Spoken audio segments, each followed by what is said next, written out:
Yo, what's up YouTube? Dirty Dan Gaming coming back with another Rise of Kingdoms video. Sorry for a little bit of delay. We've been having a little bit of technical difficulties with my streaming setup, but it looks like everything should be in working order now.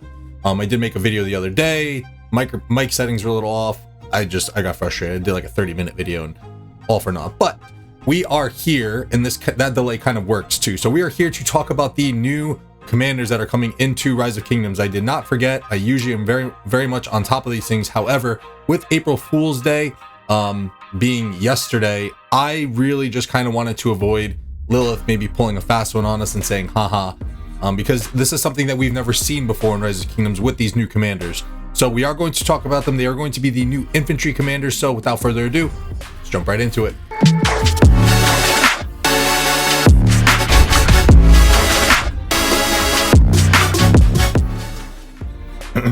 All right, so here we have the new commanders. This is right off of the forum on Lilith. So these aren't leaks. So we have Scipio Africanus and Flaevius Aetius. This is the first time that we are seeing in Rise of Kingdoms a variant of a commander that we already have in legendary form. Obviously, everyone knows Scipio is an epic commander. Now we have the legendary variant of him. Again, he's the reason why I really wanted to wait, because I was unsure if Lilith was going to pull a fast one and say April Fools. So we will go into Flaevius first. Flaevius Aetius, first skill, Spear of the Empire. Deals direct damage factor 2300 to the target. If the target has been reduced to 50% or fewer units remaining, deals continuous additional damage for 3 seconds, direct damage factor of 150.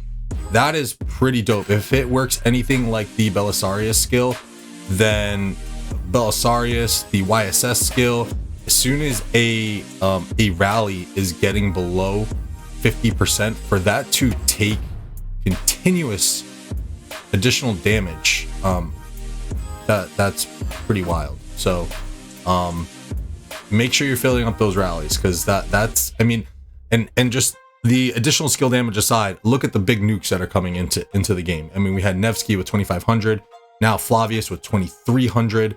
So you're definitely seeing a skill damage meta starting to emerge, whereas I honestly thought that they were going to go in like the normal attack damage direction with Attila, because Attila was so meta for so long. But we are definitely seeing now that we are definitely heading into a skill damage meta. Next skill, Shield of Eagles. Increases infantry units attack by 15%. When troops are garrisoned, infantry units defense is increased by 15% and health by 15%. This is very similar to what we see in Jadwiga. She does have a conditional skill on her second skill as well that boosts her cav health when she is stationed at a garrison. Good stats. So you'll get all of these stats when you are garrisoned, and when you're in the open field, you're just going to be getting the attack 15% bonus.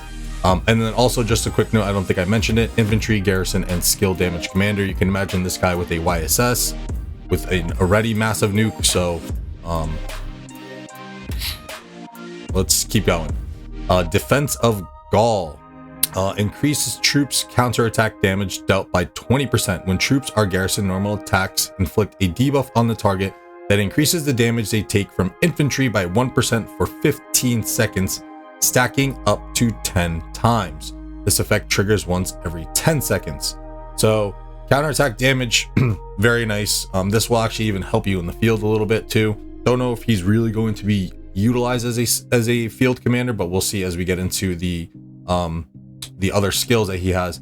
The second part is really interesting. When troops are garrisoned, normal attacks inflict a debuff on the target that increases damage they take from infantry by 1% for 15 seconds, stacking up to 10 times. So you're getting up to 10% additional damage that they're going to be taking from infantry. So if you're a cav, if it's a cav rally that's hitting Flaevius, then good luck. And then also this kind of tells you that they take from infantry. So if you are doing a mixed garrison with the YSS, those archers or cav units that you're going to have in there to get the additional buffs from YSS, those are not going to take effect with this portion of his skill. It's only going to be infantry that are going to be getting that boost. You're going to be using primarily infantry in there anyway, so I think you'll be. Next skill before the expertise, Victory at Chalons. Increase increases all damage dealt by 10%. When launching a normal attack against a target inflicted with an additional damage effect, there is a 100% chance of inflicting silence for 2 seconds.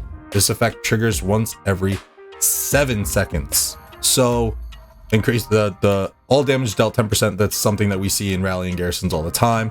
And when launching a normal attack against a target inflicted with additional damage effect, there's a 100.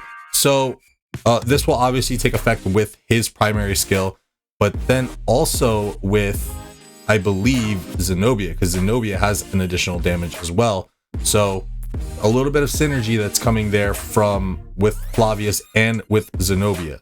I think that you still may want to lean with YSS, especially given that this guy is a skill damage garrison commander. But there is a little bit of that synergy there with the Zenobia, skill-wise. Of course, they're going to have synergy. They're both infantry command. Expertise is a new skill. Decreases all damage taken by 10%. And that's not conditional. That's just, I think this one's not increases all damage. So he's getting an all damage 10% and a reduced 10%. That's just all the time. He can be in the field and he gets it. He can be in garrison. He can be in rally. He's going to get those buffs regardless. When using an active skill, there is a 30% chance of inflicting 2 stacks of a debuff on the target troop. Each stack increases their damage taken from infantry by 1% for 15 seconds, stacking up to 10 times. This effect triggers once every 10 seconds. So if this is a new skill, when using an active skill, there's a 30% chance of inflicting 2 stacks of a debuff. So you can get, I'm trying to think of the math here, 30% chance you're going to get 2 stacks onto the target. And then, so that's going to be an additional 2% damage for 15 seconds. And this effect triggers once every 10 seconds. It takes about, depending on if you're using accessories and stuff, but I mean, in general, about 8 to 9 turns for a skill to pop off after you've used your initial active skill due to the talent trees. So if the debuffs are lasting for 15 seconds, I don't see here that you can really stack up too much, but I mean, they stack up to 10 times. So I mean, you're talking about if the stars align correctly, you're talking about an additional 20% damage taken from infantry units plus the 10% all damage. It's kind of like a Alexander the Great with a 30% damage debuff that he's putting on, but this is, you know, kind of super conditional to get all the way up to that 30%, because the second skill, I mean, this is going to happen all the time. He looks good.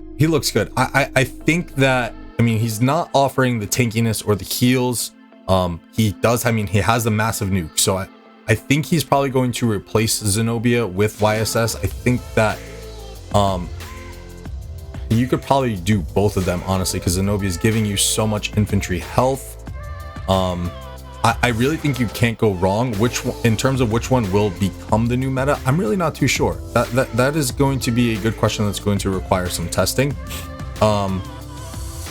You can put either or with them. I think I would probably rather go with the YSS for the additional buffs. If we just pop this down real quick, you're getting the 20% when you're serving as garrison, plus, so you're getting 40% of defense plus the 20% of attack, as opposed to Zenobia's. You'll get the 40% health bonus on her active skill and then 20% health bonus. This is the additional damage factor that I was talking about with the 10% chance. So you get the 10% chance to deal the additional damage plus Flaevius's additional damage that he's putting on after his active skill, which will then be silencing or have a chance to silence an enemy. A lot of very conditional things here for my man Flaevius. But again, I think the main thing is the skill damage. I mean, we're just getting into bigger and bigger skill damages. And again, like, I can probably tell you right now that maybe with the museum buffs, they'll do something with Edward, because these guys all have a 1000 damage rage requirement, whereas Edward he still has a stupid high rage requirement, and he loses some rage too. So skill damage meta is definitely here, guys. So yeah, I think that's the main thing to take away here. He has very conditional skills, I believe, in my opinion. The counterattack damage bonus is nice. The debuffs are nice, but we got to see how he performs. He looks good so far, but he's not like really jumping off on the other page for me, at least. Let's move on to Scipio before this video gets way too long. So the condition to this is, I believe, you can't run Scipio with the with a epic Scipio. So this version of Scipio would be infantry, versatility, and support. First skill, unmatched strength. Rage requirement 1000. Deals direct damage up to 3 targets in a forward-facing fan-shaped area. Direct damage factor of 2000. Damage dealt to each target is reduced by 50%. Successfully hit targets also suffer 30% reduced health for 3 seconds. That's pretty nasty. That is pretty nasty. 2000 damage factor plus an AoE debuff to 30% health on troops. That's pretty nuts. Second skill, all conquering, increases infantry units attack by 40% and their march speed by 15%. They also gain 10% march speed outside of Alliance territory. That is very, very nice. Always love more march speed. So you're talking about 25% when you're outside of Alliance territory. Pair this with Alex or with Charles, which that's not really good synergy between these guys, at least initially right now. But man, that's a decent amount of march speed for infantry. That's nice. Third skill, strategic pressure, increases infantry units health by 20% when attacking troops.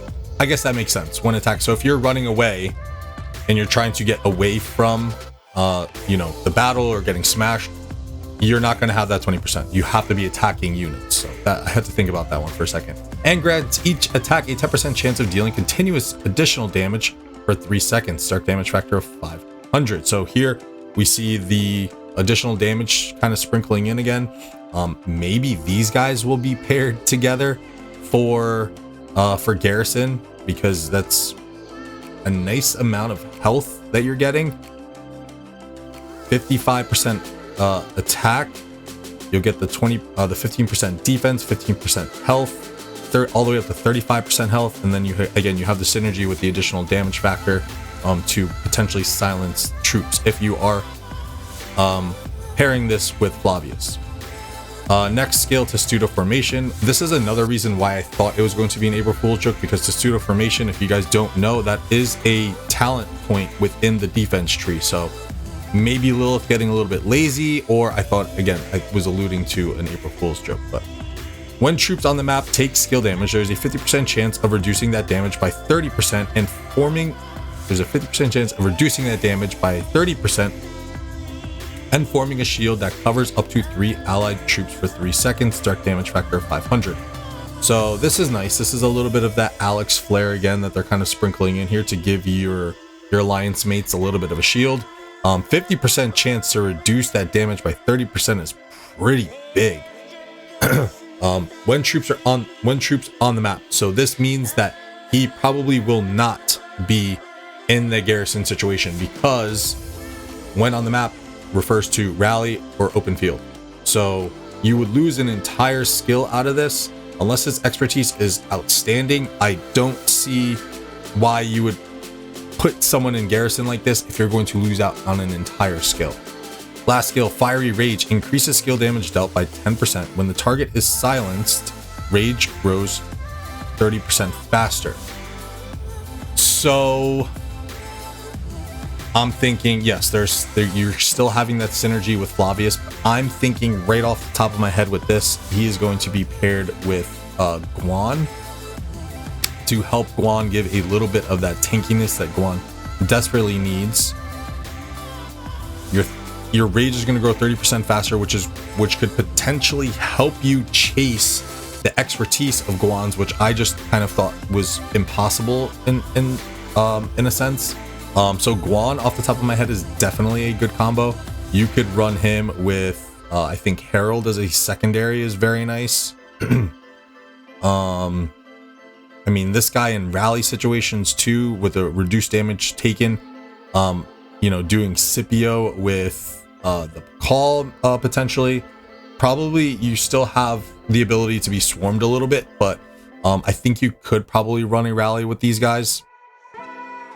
I feel like in just open field, you can run him with pretty much anyone. I think he's gonna go really well with Guan. I think he will go also very. I mean, CJ is another one who, you know, can benefit from this, especially with CJ needing that tankiness. He's just, this Scipio is a very well-rounded commander. I think that you can run pretty much anything with them on the open field. And yeah, there's a potential for rally here. I definitely think so, because with the rally, you're going to have all of these skills applying. Maybe aside from the expertise, we got to see. He looks much better on paper, Scipio does, than Flaevius, I think, in my opinion. But this is going to be interesting. I'm curious to see how the garrison, this guy affects the meta for the garrison commanders. And again, you're just going to see a bunch of Scipios in battle reports on the field now, and then potentially in rallies. So Scipio might break into the infantry rally meta. Gotta wait and see. I don't think we have a timetable on these commanders releases, because we have the patch updates that just came up, but we haven't gotten any word in there for these new commanders. So that's pretty much it, guys. I just wanted to, again, bring this to y'all. I know it was like a little bit delayed, but these guys look pretty dope. Infantry gang, 2 thumbs up. I like them both. We got to see how Flaevius is going to work in the garrison, as I said. And Scipio, I think you're just gonna be able to plug and play him with pretty much any infantry commander, and you are probably going to be seeing some really nice things come out of it, whether you're trying to beef up some of your nukers, or if you want to just like even maybe put them behind a call for a debuffing march, pseudo debuffing march for the health. I think you can get playful with Scipio, absolutely. So hope you guys enjoyed. If you have not done so already, please hit that like button, subscribe, comment, do all those good things that help the YouTube algorithm. With that, I'm out. Enjoy the rest of your weekend, guys. Have a good one. Peace.